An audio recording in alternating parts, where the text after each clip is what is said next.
தரம் உயர்த்தப்பட்ட ஏற்காடு பண்பலை வானொலியை பிரதமர் நரேந்திர மோடி வரும் மார்ச் 1ஆம் தேதி தொடங்கி வைக்கிறார். இதுகுறித்த கூடுதல் விவரங்களை ஒரு செய்தி தொகுப்பாக பார்க்கலாம். ஆகாயத்தின் குரலாக உள்ள அகில இந்திய வானொலியை மனதின் குரலாக மாற்றி காட்டிய பெருமை பிரதமர் நரேந்திர மோடியைத்தான் சேரும். அகில இந்திய வானொலி மற்றும் தூர்தர்ஷனின் மேம்பாட்டிற்கு பிரதமர் நரேந்திர மோடி மிகுந்த முக்கியத்துவம் அளித்து வருகிறார். இதன் ஒரு பகுதியாக சேலம் மாவட்டம் ஏற்காட்டில் உள்ள பண்பலை வானொலி தரம் உயர்த்தப்பட்டுள்ளது. 2005ஆம் ஆண்டு 100 வாட் தரத்துடன் தொடங்கப்பட்ட ஏற்காடு பண்பலை ஒளிபரப்பு நிலையத்தின் தரத்தினை 5 கிலோவாட்டாக உயர்த்தும் பணி கடந்த 2024ஆம் ஆண்டு தொடங்கியது.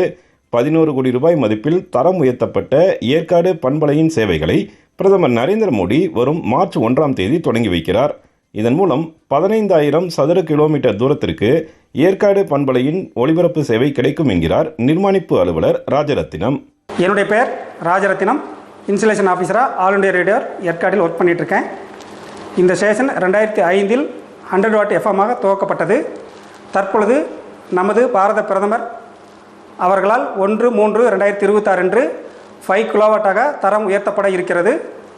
இந்த தரம் உயர்த்தப்படுவதனால் சேலம், தருமபுரி, நாமக்கல், ஈரோடு மக்களுக்கு பிரைமரி கவரேஜாகவும், கிருஷ்ணகிரி, பெரம்பலூர், திருச்சி, கரூர் மாவட்ட மக்களுக்கு செகண்டரி கவரேஜாகவும் பயனுள்ளதாக அமையும் என்று நம்பப்படுகிறது. கால்நடை பராமரிப்பாகவும் இருந்தாலும் சரி, கோழி வளர்ப்பு இருந்தாலும் சரி, விவசாயம் சம்பந்தப்பட்ட நிகழ்ச்சிகளாக இருந்தாலும் சரி, மக்களுக்கு ஈஸியாக சென்றடைய இது வழிவகுக்கும் என்று எதிர்பார்க்கப்படுகிறது.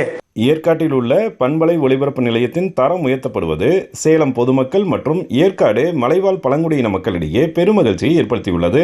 செல்போன் சிக்னல் கிடைக்காத இடத்திலும் கூட பண்பலை சேவை கிடைக்கும் வாய்ப்பு உருவாகியுள்ளதால் பழங்குடியின குடும்பங்களைச் சேர்ந்த குழந்தைகளுக்கான கல்வி சார்ந்த சேவைகள் மற்றும் மத்திய அரசின் எண்ணற்ற மக்கள் நல திட்டங்களை தெரிந்து கொள்ளும் வாய்ப்பு உருவாகியுள்ளது.